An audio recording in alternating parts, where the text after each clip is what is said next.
Welcome to Don't IEP Alone, the only podcast dedicated to helping parents navigate the IEP process and hosted by a special education advocate. Your host has been attending IEP meetings for over a decade and has helped thousands of parents go from an IEP rookie to an IEP all-star. Be prepared to learn tips that will be a total game changer for you as a parent advocate and, most importantly, your child's outcomes. Partnered with the award-winning Blog a Day in Our Shoes, you'll be confident, knowledgeable, and actually looking forward to your next IEP meeting. Don't IEP alone. Get ready. Here's your host, from suburban Philadelphia, Lisa Leitner. Hi there, welcome back. And today is Related Services. So exciting, isn't it? I lead such an exciting life talking about this stuff. If you're new, if this is the first podcast you've ever heard from me, first of all, welcome. Second of all, we are taking a walk through an IEP section by section, and today is Related Services.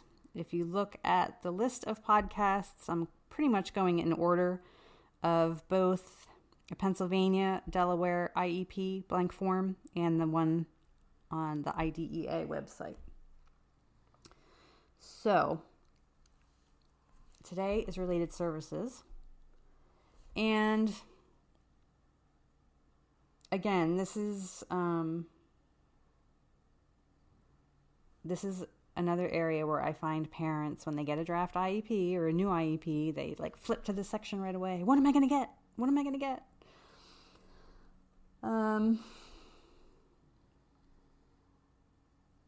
And if you haven't listened to the other podcasts, go listen to the one on present levels, because remember, present levels is what drives the IEP. Present levels determines the goals, and then those goals will determine which of these related services your child is going to get. The way I kind of keep the difference between related services and SDIs separate, or what makes something a related service, is you want to kind of think of an SDI, or your specially designed instruction, your child's special education. You want to think of those SDIs as being delivered, for the most part, it's going to be delivered to your child by a teacher. Related services are the non-teacher things. And as special education has evolved over the years, I certainly know that many districts employ OTs and PTs and all kinds of related service personnel. It didn't kind of used to be that way. It used to be that schools employed teachers, and that was pretty much it. And if you needed a related service, it was almost always contracted out. And still, many schools still contract out. But in a general sense, you want to think of it as teacher, non-teacher. And your related services tend to be your non-teacher supports. That's not to say that they don't teach. Physical therapists teach your child a skill, and so do occupational therapists, and so on. But it's kind of teacher, non-teacher. From IDEA,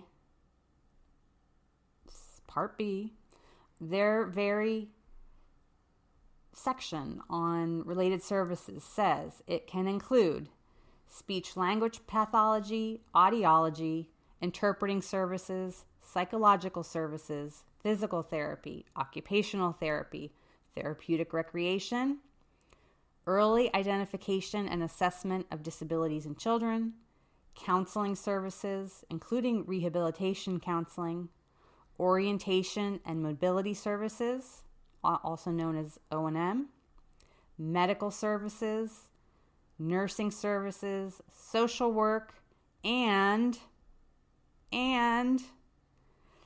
parent counseling and training.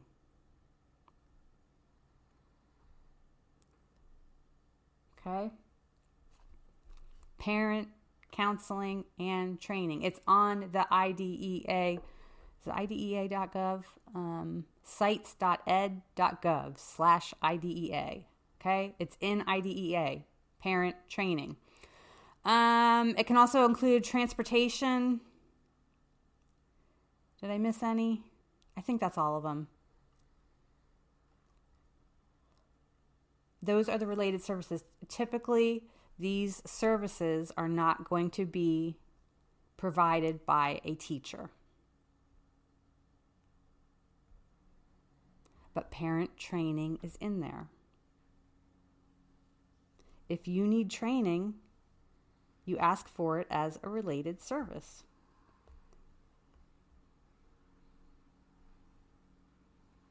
I've received lots of training. I'm not a special ed teacher or an OT or a PT or O&M. Do you know how hard it was for me to try to get my child to use a white cane, for me to even understand the concept as a person who's not visually impaired to use a white cane? No, I had the O&M instructor teach me. Okay, counseling, social work, nursing. They're all related services. Now, the catch here is that just because they're a related service doesn't mean you're guaranteed to get it. So again, go back to present levels and make sure that it is identified as an area of need.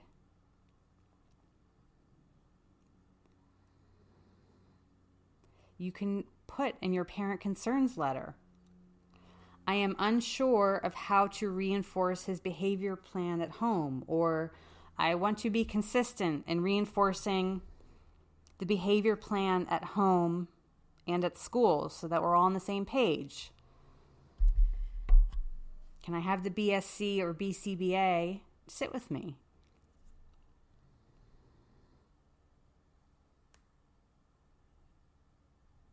Okay, I'm not a BCBA, but I've spent a tremendous amount of time with my son's BCBAs because I think behavior sometimes, sometimes you just, once you get it, and it's kind of basic and you're like, oh, duh. But just little things like, we all verbally prompt our families all day long as moms. As moms, moms give 500 verbal prompts a day. Do this, do that, bring me this, go pick up your room. Otherwise known as nagging. Okay? But kind of learning how to get past constant verbal prompting and getting the behavior you want, that took, for me anyway, took a little bit of training. Okay. So there's really not a lot to say about related services. Again, they're driven by the needs identified in present levels, and the needs in present levels are driven by evaluations. So if you want your child to receive a specific related service, make sure that it is identified. And it has to be a need that they have that will assist them in being able to access and benefit from their education.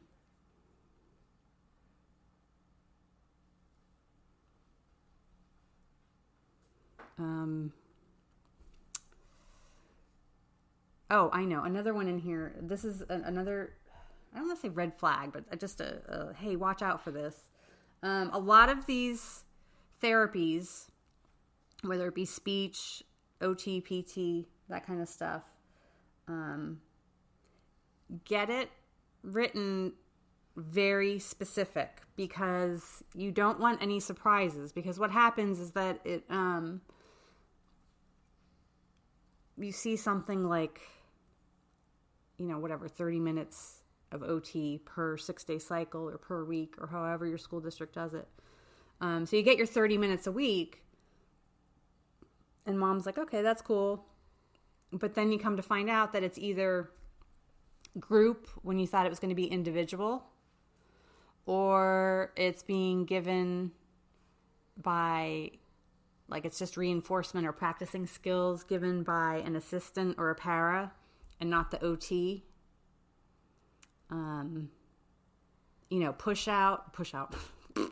Pull out therapies versus push in. You want to make sure that that is specified, because 30 minutes of OT a week can look 100 different ways. So make sure that is clarified. And there is no, well, we can't put that, or this is we only do push in. That's kind of a newer one. We only do push in services for inclusion. There is no, like, we only do this or that. It's everything is based on the child's needs. So you just have to make the case that your child needs that specific intervention or service or whatever it is. Okay, I think that's enough about related services. I can't think of anything else.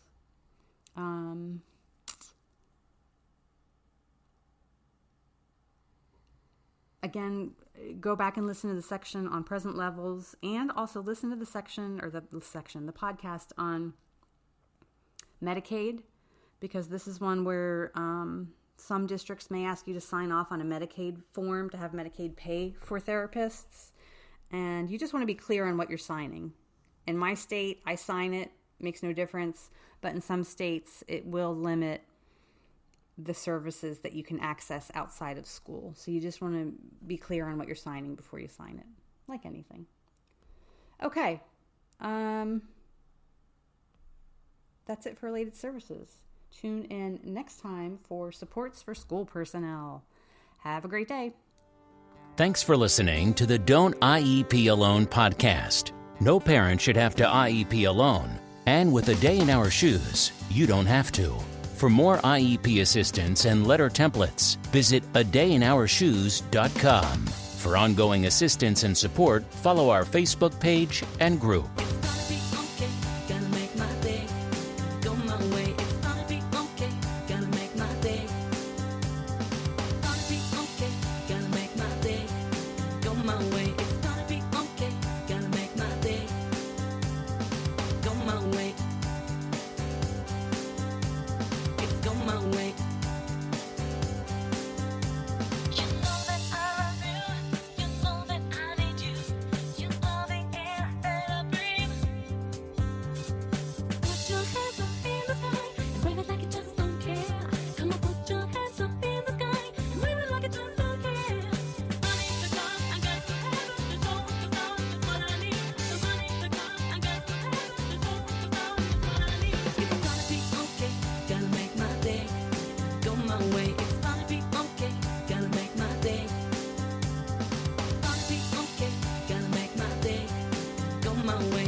Me, I could fly up to the sky.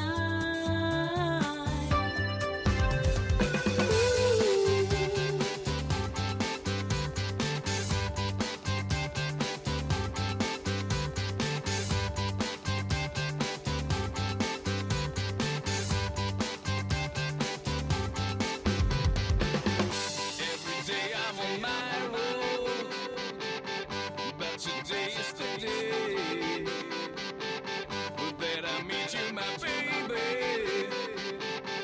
Hope you're going to stay. It's gonna be okay, gonna make my day. Go my way, it's gonna be okay, gonna make my day. It's gonna be okay, gonna make my day. Go my way, it's gonna be okay, gonna make my day. Go my way. my way. Go my way. It's go my way. It's go my way.